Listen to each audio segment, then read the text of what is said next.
Ayo! Yo, that woman had like smart. Hey, come on now. No, bring her back. Bring her back. This is disappointing. Bring her back. So all I'm saying is that Armored Knight deserves so much better. I think she had a lot to offer the plot, if you catch my drift. But the thing is this episode's an interesting beast. It's like 7 or 8 small ideas just to kind of get everything kind of caught up to speed, and it was enjoyable. It almost felt like an OVA to me. I was very much enjoying it. And then they start really pursuing, hey, Miss Ninja, she has the ability to turn things into leaves, but like, what's the limitation? And if it's alive, seemingly she can't. Okay, what if we pretend something's dead, and could she still do it then? And then she starts like saying, hey, let's just try it on their building. Now, maybe to a smaller scale than, say, the Twin Towers, but, all things considered, we don't know if 9/11 happened in their universe, but I think, for now, we can say that was theirs, because apparently it has a delayed effect. This poor woman, who I'm still surprised survived, because no one lives when interacting with them. Unless it's the lesbian couple, they get to survive because they're just fantastic. But the idea that she randomly comes over like the next day in a wheelchair, broken arm, broken probably everything, and she's like, you bastards destroyed it. I was randomly sitting there and everything turned into leaves and I just fell.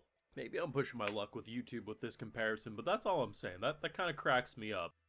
But I enjoyed this episode. You know, I wasn't really sure what the purpose was initially, but they kickstart it in an interesting way. They start with a live stream from heaven, and then after the credits, as we're kind of used to, we also have the same thing, the live stream. But I think that stuff's actually really interesting because basically what we see here is that at the start of the episode, our girl's dreaming and she got to see the live stream clearly, and she's kind of like, oh, I wonder what that is. That's savage, you know, you kill people and you don't even recognize them because I guess you probably just killed so many. It's just like seeing 100 customers in a day.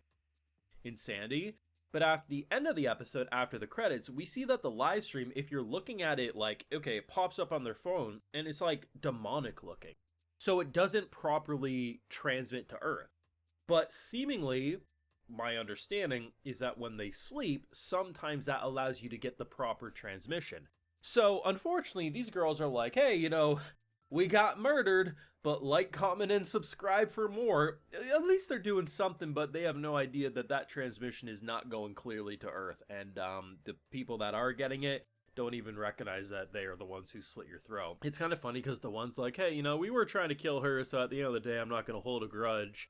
And the rest are like, shut your whore's mouth. And all I'm saying is they have halos, they confirm they are in heaven, and all I'm gonna say is that my assumption is these two are not getting into heaven. Maybe Ninja gets into it, but even then that's pushing the limit. But she kind of is slow enough that you could argue she was influenced by bad intentions and other people, so maybe. I don't know. But either way, there was a lot of funny, cute moments. It was very slice of life oriented because, well, their home was burned down, they lost most of their stuff, so it's kind of like a regroup, a rebuild.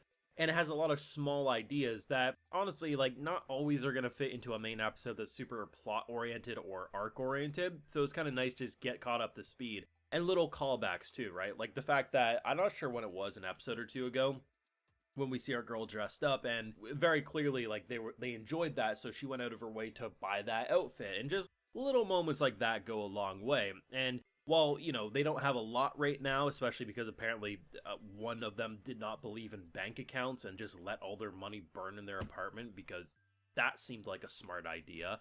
Probably one of the simpler moments, but one I really enjoyed, is when they went over to the couple's home and they're like, hey, we need a ninja outfit because apparently her ninjutsu is based on if she's wearing a ninja outfit cosplaying. And the idea that, what's her name, is just like, so like, don't you dare. Like, you need to wear that, and if you are going to give it away, at least cosplay it one last time. She's out here when she's taking pictures, she's taking crotch photos, man. I'm surprised she wasn't lifting up the drape just to get a cup.